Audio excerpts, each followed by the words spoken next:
Metcalf goes up for a pass. He like uses his spatial intelligence to completely dominate the defender at the touch point of the ball. When you watch film on Jamarr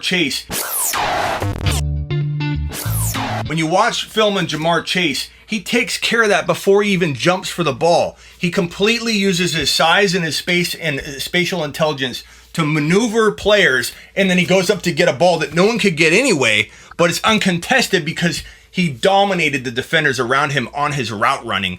There is no player in this draft that is able to dominate the space around him like Jamarr Chase. Now, I think Devonta Smith is capable of being even better than him, or he could be slightly below him or even to him based on landing spot. I think Jamarr Chase needs a perfect environment, or not perfect, but a good situation. Devonta Smith can run slants. He can run every route in the route tree, and he can also do the jump ball thing to a pretty darn good degree. Like, he can make a living doing it. Jamarr Chase does that part better, and if you get him in a DK Metcalf-esque situation, you'll see Jamarr Chase be that good. I believe Devonta Smith and Jamarr Chase are both top 5 to 6 receivers in fantasy football in one calendar year. Give them a rookie year to get their feet wet. And then I think both quarterbacks are in the top 5 or 6 in one calendar year. And Kyle Pitts is the 3rd ranked tight end, maybe even higher than that in 1 to 2 calendar years. And I don't care if tight ends don't translate, Grant, at the NFL level. This is a different tight end. This is a different situation. He's a wide receiver trapped in a tight end position, and he's bigger than all the wide receivers. And I think Kyle Pitts ends up being 3-4. I'm going to draft him as my, not that I have to, but I'm going to draft him around the 6th or 7th tight end taken, but I rank him in my top 5 as a rookie.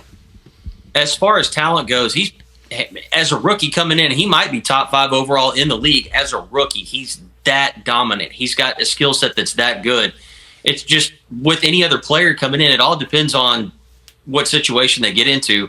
Like what you were saying about Etienne and all those guys, I like Etienne the best. I think he's the best, running back out there. But at the same time, if he gets into a bad situation, gets drafted by, say, the Jets, I don't like that situation. He may not be that good. Where Najee Harris or New England, somewhere else, and just explode. Think about it this way: James Robinson. Nobody heard of him when he was drafted. Nobody expected anything out of him. But look at the situation he was in, and he was literally a top 5 back last year in fantasy football. So it's all about situation, not necessarily how good you are. Yeah, and New England would be an awful. Like, I'm not an idiot, people.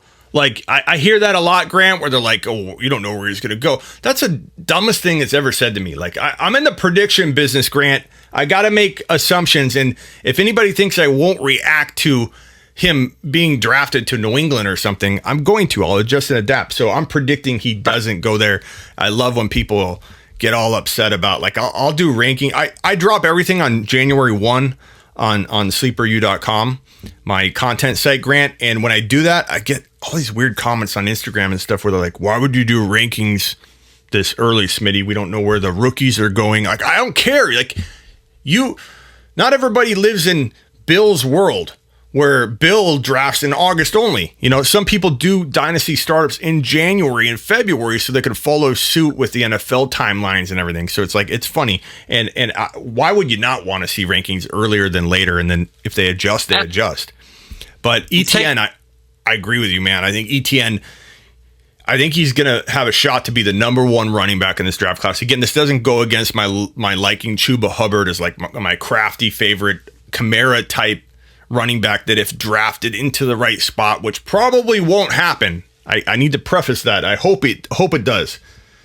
But Etienne, he's stronger than Najee Harris. I think he's more dynamic. He's just more overall gifted than Najee Harris. And I think Najee Harris played in a system and in a team loaded with talent, and it's hard to really measure how good he truly was. And there's some people that say he's slow, not quite as quick as a lot of people make him out to be. Etienne is definitely quick. Etienne's definitely fast, and he's got hands. He can run between the tackles.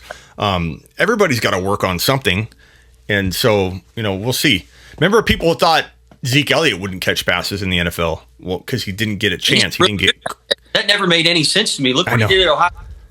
I mean, he's really good at out of the backfield catching balls, and nobody gave him credit for it. I know. It was like Zeke's not a PPR guy. Like I remember that for about a year and a half. Zeke's not a PPR guy. Like that's the weird thing about fantasy football is like people ask me, what can you do some non-PPR rankings? Because I don't do those on Sleeper U. It's all PPR.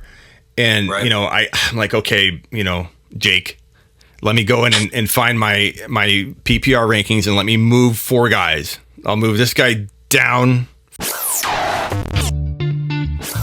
Live from Smitty1.com studios, it's the Fantasy Football Show. Live!